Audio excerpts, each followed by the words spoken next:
안녕하세요. I'm 정진호 PD입니다. 오랜 기다림 끝에 드디어 I'm 시즌 13, 13 그 첫 포문을 엽니다.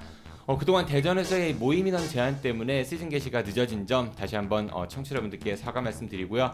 대신 더욱더 알찬 방송 만들 수 있도록 이번 시즌도 열심히 달려보도록 하겠습니다. I'm 시즌 13 그 첫 번째 방송의 주인공은요. 다시 돌아온 사기와의 전쟁인데요. 사기 전문가 박 사장님 모셨습니다. 어서 오십시오. 오랜만에 뵙겠습니다. 예, 그동안 잘 지내셨나요?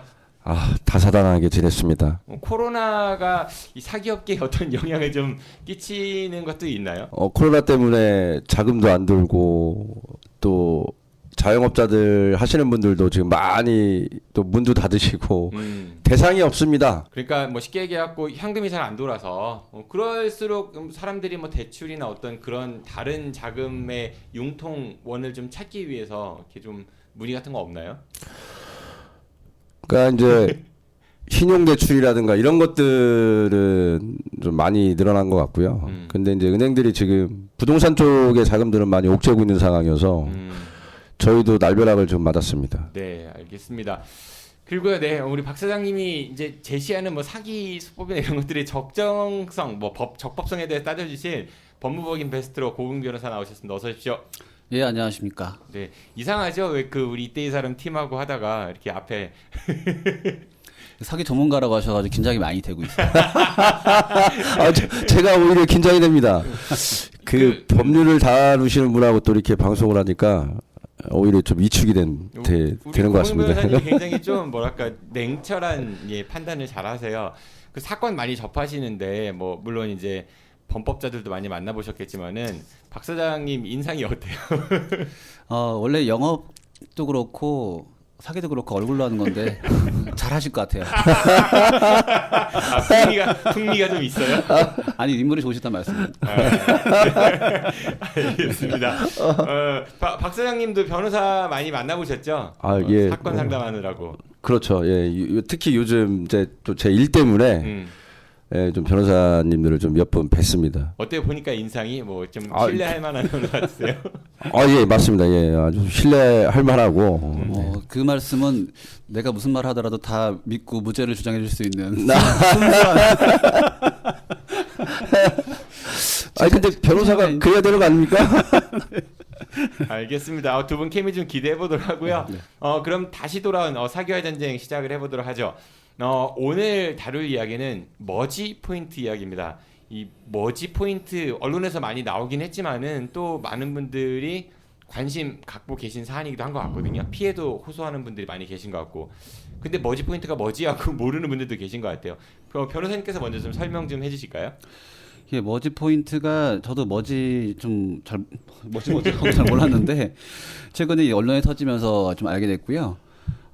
상품권이라든지 이런 포인트 이런 것들을 갖다가 기존 원래 정가보다 좀 저렴하게 팔아서 그 금액에 차익이 생기니까 사람들이 이제 소비를 좀 촉진할 수 있는 그런 마케팅을 통해서 그래서 그 어떻게 수익 구조를 내는지는 모르겠는데 일단 그렇게 많이 판매를 한 거죠. 네, 그래서 그러니까 이거를 사면은 이거를 머지 포인트를 구매를 해서 회원이 돼서 물건을 사면은 뭐 할인을 많이 받을 수 있기 때문에 사람들이 뭐 회원 가입비 내도 얻는 이득이 더 크다. 그래서 이제 많이들 구매를 하셨다면서요. 예, 사실상 뭐 할인을 받는다기보다 상품권을 할인된 가격에 산 거죠. 그래서 그것을 다른 데 가서 정가를 주고 쓰는 것이고요. 그러니까 10,000원짜리 상품권을 8,000원에 산 다음에 그 상품권 10,000원짜리를 가지고 10,000원짜리 물건을 산다? 예.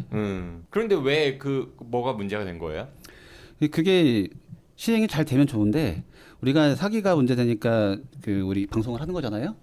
짧게 말씀을 드리면 사기인지 아닌지는 딱 하나로 갈려요. 우리 상식으로 성공하면 사기가 아니에요.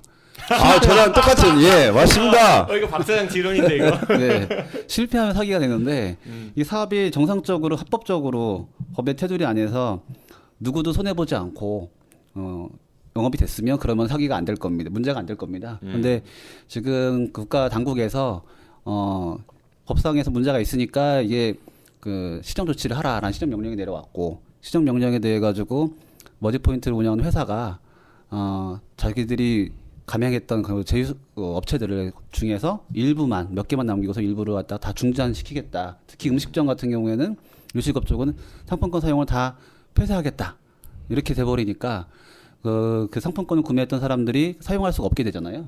확 줄어든 거죠?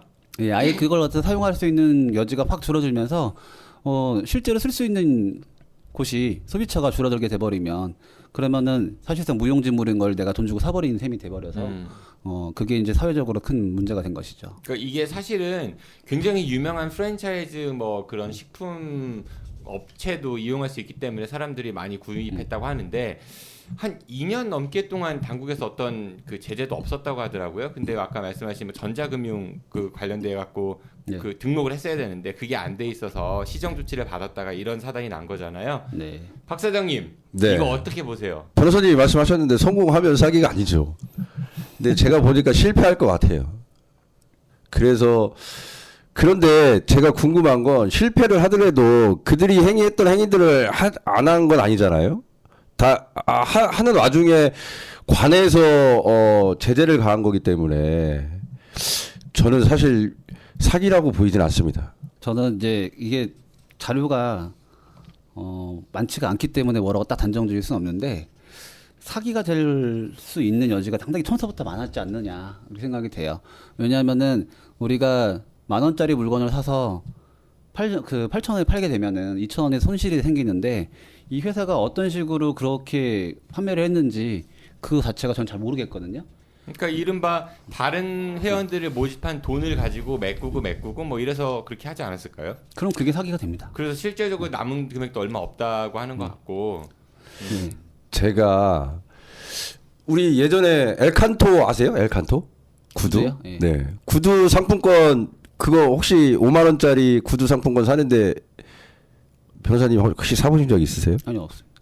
그 백화점 같은데 옆에 가면 많이 팔았죠. 네. 5만 원짜리 보통 한 2만 5천 원, 3만 원에 팔거든요. 그렇게나 싸게 팔아요? 네. 예전엔 그랬습니다. 예, 네. 그 상품권을. 그래서 3만 원에 사가지고 가서 5만 원짜리 구두를 사면 됩니다. 물론 근데 발행 주체가 이제 엘칸토에서 발행했는지 저도 어렸을 때니까 잘은 모르겠지만 어찌됐든 소비자의 상품이 정가가 10,000원이라고 해서 10,000원이 다 들어가진 않을 거고요. 업체가 딜을 보겠죠. 머지포인트 대표이사가 내가 너네 짜장면 100그릇 팔아줄게. 그러니까 우리한테 좀 싸게 주라. 이런 딜이 들어갔다고 하면 저는 오, 설득력 있어. 사기가 아닐 거라고 보고요. 그런데 돌려받기 걔들이 지금 돈이 없는 게 돌려받기에서 저 돈이 없는 게 아니고 다른 데다 투자를 했더라고요.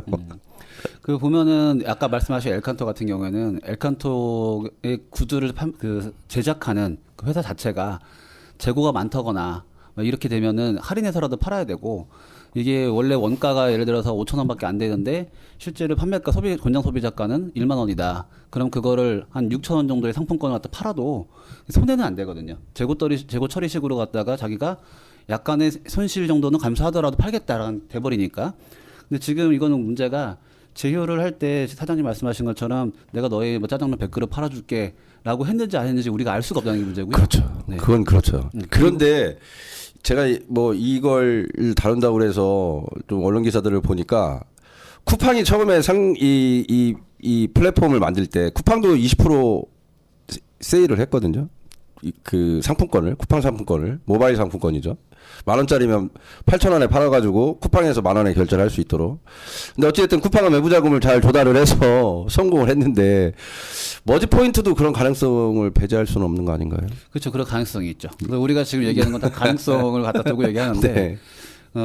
쿠팡 같은 경우에는 손정희 씨인가요? 그쪽에서 거대 자본이 들어왔잖아요. 네. 그래서 연간 몇 천억씩 적자를 보면서 나중엔 누적 적자가 뭐 조 단위로 됐다는 얘기도 들었고. 지금도 그렇습니다. 예. 근데 그걸 버틸 수가 있으니까. 그리고 그쪽은 유통업계에서 수익 구조가 확실히 뭔가 있긴 있고 사업이 정상화되면은 수익이 날 수밖에 없는 구조이기 때문에 그거는 이제 사기라고 하기가 어려운 부분이 있었는데. 그럼 법률적으로 변호사님, 네. 그 머지포인트 대표이사가 우리가 관해서 니들이 이런 허가권자가 우리가 허가를 받지 않아서 이런 거지. 우리는 이러한 일들을 다 진행하려고 사업계획서를 다 브리핑을 하고 그런 자료들을 다 갖고 있다고 하면 그 처벌을 할 수 있을까요? 그 사람들한테 돈을 못 돌려줬다고 하면 그게 애매한 부분이죠. 그죠? 네, 그 사기라는 게 정말 애매해서 우리가 사기의 구성 요건을 얘기할 때 3단계로 간단하게 얘기하면 되거든요. 속였다. 속아서 착오가 났다. 그리고 재산을 교부했다. 딱 3단계란 말입니다. 근데 속였다를 얘기를 하려면 속였는지 안 속였는지는 본인밖에 몰라요. 말을 하는 사람이. 그러면 사기를 치려고 하는 그 고의가 있었느냐 없었느냐의 문제인데 사람의 마음을 어떻게 입증을 합니까? 그걸 입증을 하려면은 주변 정황을 다 봐야 되겠잖아요. 그렇죠. 그래서 우리가 우리라고 하기엔 좀 그렇고 제가 이제 개인적으로 느끼는 바는 우리라고 하기엔 자주주장이에요. 아니요. 왜냐하면 제가 개인적 경험한 일이기 때문에 경험하면서 느낀 바 중에 하나가 사기라는 게 실무상 내가 말을 뱉은 거에 대한 의사가 있고 능력이 있는가를 보거든요. 근데 그 능력을 자력으로 봐야 돈을 갖고 있는 경제력을 보거든요. 내가 100만 원 빌려가지고 갚을게라고 말했는데 갚을 의사가 없었다. 근데 그거를 의사가 없었다는 것을 어떻게 판단할 것이며 이게 보지 않습니까? 의사는 내심이 있는 거라 가지고 판단 못하지만 능력은 볼 수가 있거든요. 네가 그 100만 원 빌릴 때 수입이 없었잖아. 직업도 없었고 그렇다고 담보로 할 수 있는 재산도 없었고 주변에 너 도와줄 수 있는 사람도 없었고 결국에 넌 능력이 없어. 돈을 가지지 못했어. 그렇기 때문에 네가 말한 거는 100만 원 갚을 의사가 없다고 봐야 돼. 라는 식으로 돈 없으면 사기꾼이 되는 거고요. 돈이 있으면은 사기꾼이 잘 안 돼요. 될 수도 있는데 잘 안 돼요. 근데 돈 없으면은 거의 10중 8구는 사기꾼으로 봐요. 그게 사기라는 범죄는 제 그래서 개인적인 경험이라는 게 결국에 돈이 없으면 사기꾼이 되는구나 이렇게 생각이 들거든요. 판결을 보면은 판결뿐만 아니라 사실 실무가 그렇습니다. 그래서 제 개인적인 경험은 그렇고 그렇기 때문에 사기죄가 안 되려면은 우리 같은 우리라고 할게요. 우리 같은 서민들은 돈 없는 사람들은 정말 지킬 수 있는 약속만 해야 되는구나. 괜히 모험을 해가지고 리스크를 안으면서 약속을 잘못하면 정말 내가 사기로 몰릴 수 있겠구나라는 경각심을 가지고 사업을 해야 되지 않나 그런 생각이 듭니다. 성공을 하면 사기 처벌 받기가 힘들죠.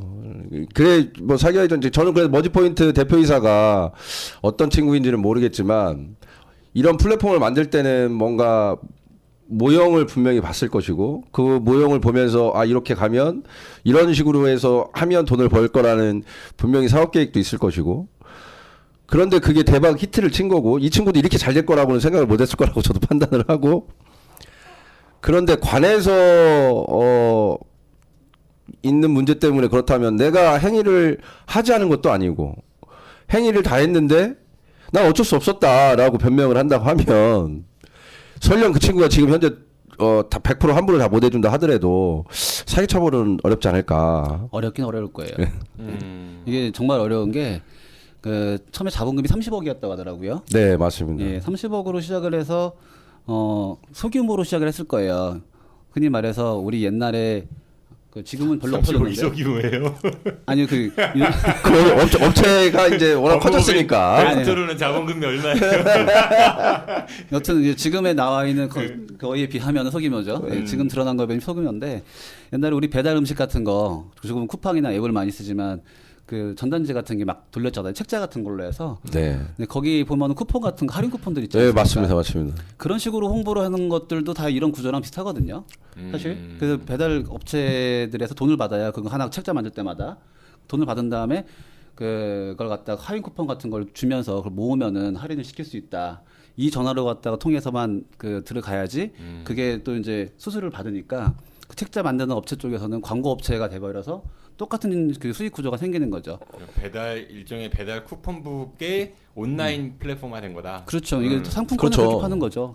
그래서 저는 제 개인적인 생각으로는 그 친구가 의도를 갖고 이런 행위를 했다 하더라도 방어할 수 있는 자료들이 저는 너무 많다고 생각합니다. 네, 이게 그 고의를 판단할 때 사업이 성공할 건지 아닐 건지는 아무도 몰라요. 그렇죠. 네. 근데 본인이 일을 갖다 막 크게 점점 확장을 시킬 때 너무 무리하게 확장을 시키면은 사업이 실패할 수 있는 가능성은 높아지잖아요. 지금 1,000억이 넘었죠 규모가. 네, 1,000억이 넘었어요. 네.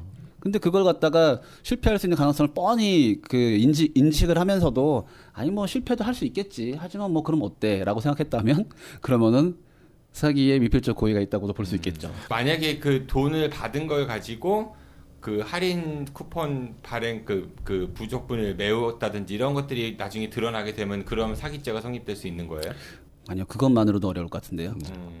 네. 그거는 일시적으로 자금 융통이 안 되거나 사업의 수익 구조가 잘 안 맞아서 그걸 책임지고자 내 회사 자본으로 메꿨다라고 한다면은 오히려 사기가 성립되지 않는 단서가 되겠죠. 예, 어쨌든 사기는 힘들 거라고 봅니다.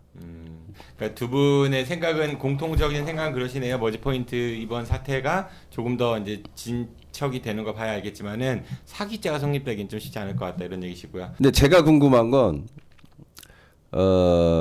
요거는 이제 다른 주제인데 이제 부동산에 관련된 거예요. 이제 변호사님한테 여쭤볼게. 제가 아는 어떤 분이 법인을 한 20개를 만들었어요. 지금도 만들고 계시고. 그런데 지금 막 분양시장이 엄청 화랑인 것 같지만 사실 우리나라 집이 정말 많거든요. 미분양들이 많이 있어요. 특히 뭐 세종시의 상가들은 뭐 미분양이 좀 사실 넘쳐나고. 그래서 할인 분양을 합니다. 많게는 막 40%씩 원래 팔고자 했던 분양 가격에서. 예. 대출은 더 나오겠죠? 예. 그럼 법인이 들어가서 부동산을 매입을 해요. 네. 매입을 해서 등기 이전까지 다 치고 네. 또 부동산 이제 그 법인이 제가 한 20개를 갖고 있다고 말씀을 드렸잖아요. 네. 본인 얘기예요? 제가로 바뀌었어요. 아까 아는 사람이었는데. 아는 사람, 아는 사람, 진짜 아는 사람. 그런데 이제 A 부동산이 매입을 하고, 네. 아니, A 법인이 매입을 하고 이제 B 법인한테 또 이제 B 법인에 있는 대표이사한테 네. 전세를 받으라고 합니다. 예.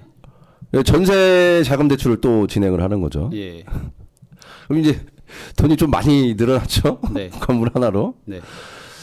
그리고 이제 정상적인 거래를 이어가다가 어느 순간 이제 또 빵 터트려요. 경매를 넘기는 거죠. 네. 그리고 이제 또 C법인을 대서 경매를 먹어요. 뭐래서요? 이제 그 양반이 갖고 새로운 있는 새로운 법인을 또 들어가서 예. 네. 또 경매를 먹어요. 네. 이제 이 행위들을 지금 계속 하고 있는데 네. 누가요? 제 선배가 아니 이걸 사기라고 해야 될까요? 이게 사기가 되려면 피해자가 있어야 되겠죠. 누군가의 돈을 편취해야 되기 때문에 네. 사기죄가 이제 재산범죄지 않습니까? 그래서 피해자는 누군가 생기기 마련이에요. 돈이 교부가 되지 않으면 사기죄는 기소가 될 수 없거든요. 그래서 돈이나 아니면 뭐 재산상 이익이 왔다 갔다 해야 되는데 이런 구조에서는 되게 복잡한 구조인데 일단은 처음에 건물을 지을 때 네. 시행사가 있을 거 아니에요. 네. 시행사가 이게 페이퍼 컴퍼니일 수도 있고 아니면 자본 인력이 별로 없는 컴퍼니 회사일 수도 있어요. 그런 다음에 이 회사 그냥 짓지 않고 보통 신탁을 하거든요. 신탁을 하고 그 다음에 또 시공사를 선정한 다음에 그 시공사가 이제 분양을 갖다 하지 않습니까? 네. 근데 이 구조에서 시행사가 처음에 돈을 갖다 자기 자본으로 들어가는 게 아니라 PF 대출, 이제 프로젝트 파이낸셜을 갖다 일으켜서 대출금을 가져오면은 수익자 지정이 돼요. 그러면은 시행사가 2순위 수익권자가 되고 일단 1순위가 그 금융사가 되거든요. 근데 이게 분양이 안 되면 그러면은 이게 시행사는 채무를 갖다 떠안고서 망하는 거고 그리고 시공사는 공사대금을 시공사한테는 줘야 되기 때문에 안 그러면 유치권 행사하고 난리가 나니까 돈을 줘야 되는데 그 돈은 일단은 PF 대출 받은 데서 들어와요. 근데 시공사는 그래가지고 빠져나갑니다. 어떻게든 간에. 돈을 자기가 공사 짓는 만큼 일한 만큼 받아가야 되기 때문에. 그럼 분양이 안 돼버리면 결국에 이제 분양되는 돈만큼 수익이 생겨야지. 이 분양대금이 수익이니까요. 네. 그러니까 1순위 수익권자가 돈을 갖다 먹게 되는데 분양이 안 된다는 이유로 할인 분양을 해버리면 1순위 수익권자가 돈을 못 먹어요. 제대로 갖다 회수가 안 되는 수가 생겨요. 그거는 이제 1순위 수익권자랑 협의를 한 거죠. 예, 협의를 해가지고 그래서 할인 분양을 하는 거죠. 할인 분양을 할 때 네. 이제 적자를 보면서도 1순위 수익권자나 이거라도 회수하게 되겠다 하고 할인 분양에 동의를 해주거든요. 그러면은 분양가가 결국에는 투자 금액 못 미치면서 1순위 수익권자가 손해를 보게 되는데 이걸 이미 다 머리 속에서 계획을 갖다 해놓고 네. 분양을 제대로 열심히 안 한 다음에 이거 분양 안 되는 거 어떡하냐. 이거라도 할인 분양이라 해야 될 거 아니냐. 그런 식으로 해가지고 할인 분양을 하면 이게 바로 사실상 사기예요.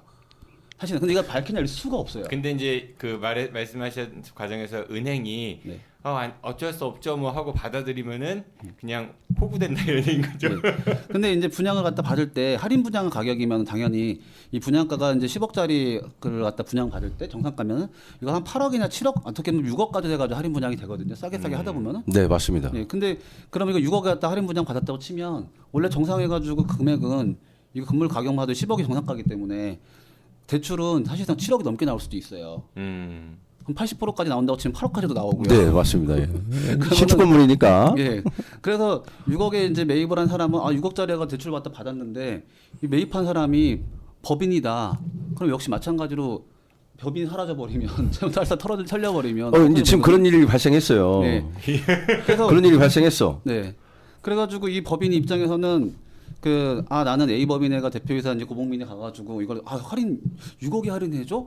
그러면 나는 그 김밥집을 갖다 내가지고 김밥법인을 갖다 만들어서 김밥집 이름으로 갖다 이걸 분양을 받아야지?라고 대출을 딱 안 나오면 사실 법인의 자산이 1억이 생겨요.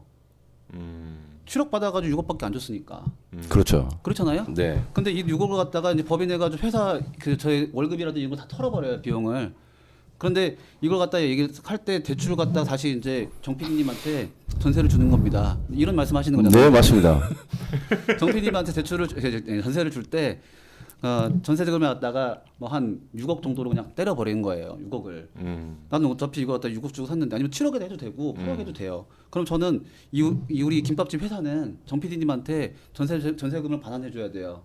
뭐 7억이 됐든 얼마가 됐든. 우리 7억에 갖다 부채가 생기지 않습니까? 그런데 이걸 갖다 이제 못 갖고 있는 상황에서 이제 정 PD님이 나 돈 주쇼. 전세금을 주셔라고 해버리면은 전세금 못 주잖아요. 정 PD님이 이거 경매 칩시다라고 경매를 쳐버려요 그냥 전세바닥 받으려고. 예. 그러면은 이걸 갖다 보통 전세금을 8억 정도로 갖다 해놓거든요. 그렇잖아요. 아니면 더 낮게 해줄 수도 있고.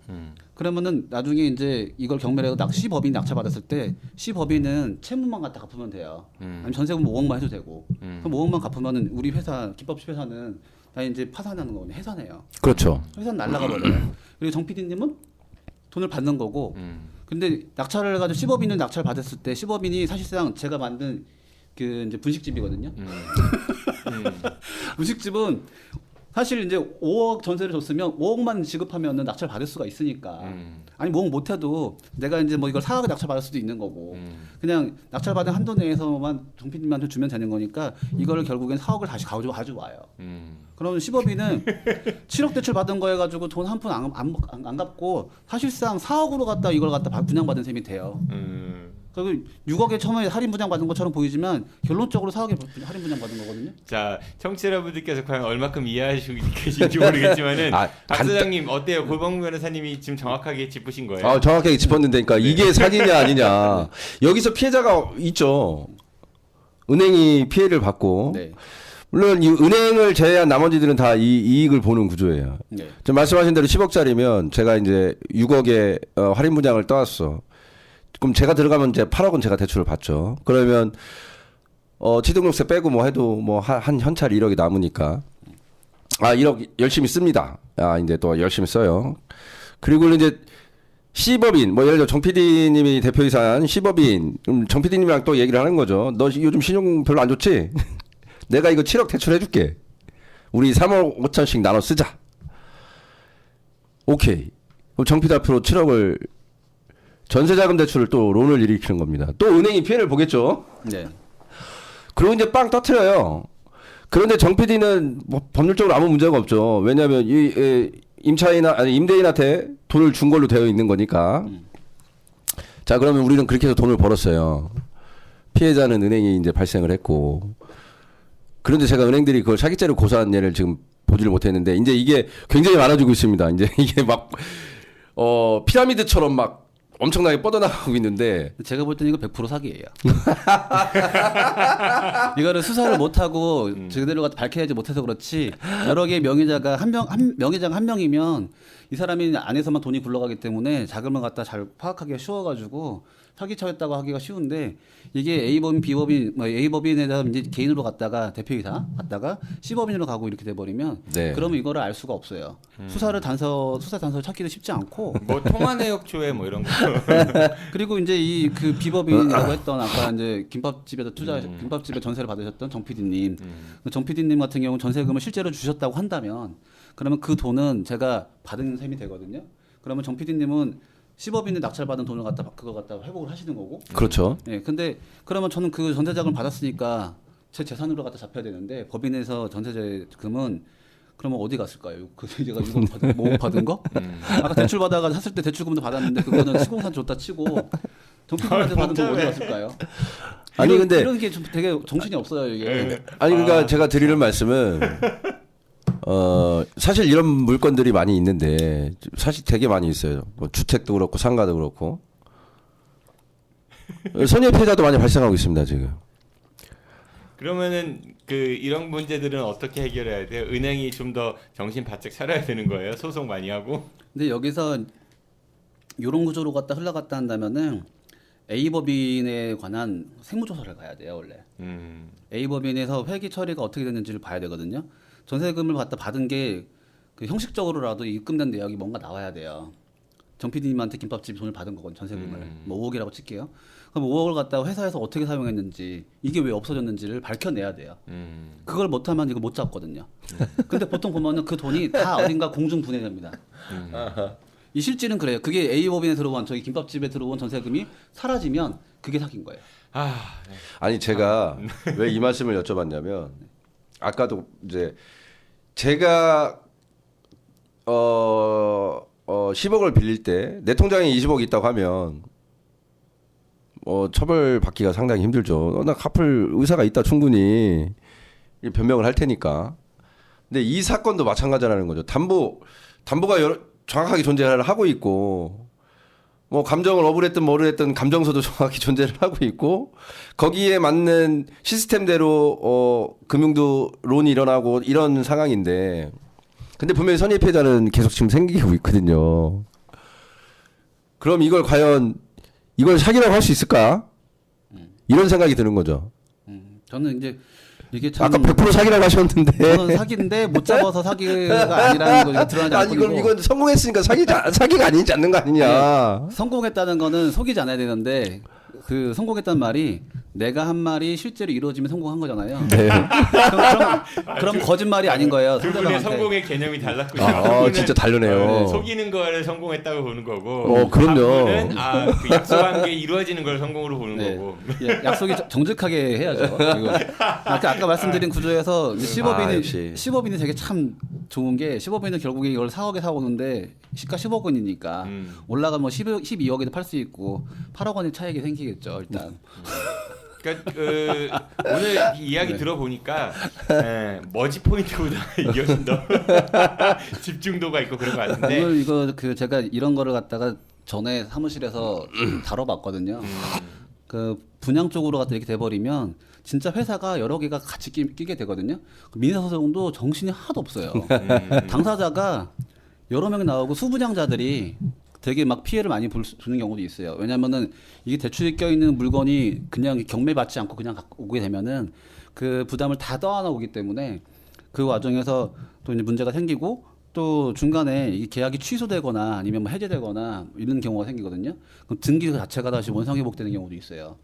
그러면은 이것도 문제가 되고 그래서 단순히 이런 구조의 다양한 이런 구조가 단지 금융기관에만 피해가 가는 게 아니고 실제로는 서민들한테 피해가 돌아옵니다. 그럼 이런 피해를 막기 위해서는 어떤 주의를 좀 기울여야 될까요? 없습니다. 이거는 사실 답이 없어요. 답이 네. 없어요. 네. 과도한 욕망은 좀 자제하시고 네. 그렇죠. 네. 그쵸. 가장 주의할 부분은 뭔가 싸다, 근데 좋다. 그럼 의심해봐야 돼요. 싸고 좋은 건 없다. 싸고 좋은 건 사실 없어요. 이제 항상 제 값이 아닌 것들은 왜 그런지 이유로 생각해봐야 되고 그리고 중간에 이제 권리 관계가 막 복잡한 것들. 이런 거는 내가 그 권리관계를 다 파악할 자신이 없으면 그냥 아예 눈길도 주지 않는 게 그게 좋습니다. 아, 그런 건 저를 주십시오. 제가 해결해드리겠습니다. 알겠습니다. 네, 오늘은 최근 좀 많이 이제 논란이 되고 있는 머지 포인트에 관련된 이야기 그리고 박 사장님이 갖고 온 민원 뭐 상가 분양인데 저는 잘 이해가 안 갑니다. 네, 아무튼 그 두 가지에 대해서 이야기를 해봤습니다. 두 분 오늘 처음 만나서 이야기 나눠보셨는데 어떠세요? 서로에 대한 그 잽을 좀 섞어보셨는데. 아, 역시 법률가입니다. 아, 법률가입니다. 역시 전문가십니다. 처음에 치고 들어오는 소재가 이런 복잡 다양한 것이라니 제가 이걸 실무를 하면서 와 정말 이게 진짜 제대로 갔다가 엮이면 누구도 못 잡아내고 정말 그 부당한 돈을 잘 벌겠구나. 그래서 되게 부러워했었거든요. 저 같은 사람들은 저는 원래 날 것도 못 먹고 너무 정직해서 날로는 못 먹는 사람이라 그렇게 이런 거 못 할 것 같은데. 알겠습니다. 네, 쓸데없는 소리 그만하시고 네, 오늘 두 분 아임 시즌 13 첫 방송 테이프 잘 끝내주셔서 고맙습니다. 안녕히 가십시오. 예, 감사합니다. 고맙습니다. 네, 저는 다음 주 수요일 대전 최고의 입담을 가진 교수들과 함께하는 교수다 시간을 다시 찾아뵙겠습니다. 청취해서 고맙습니다. 안녕히 계십시오. I'll be back.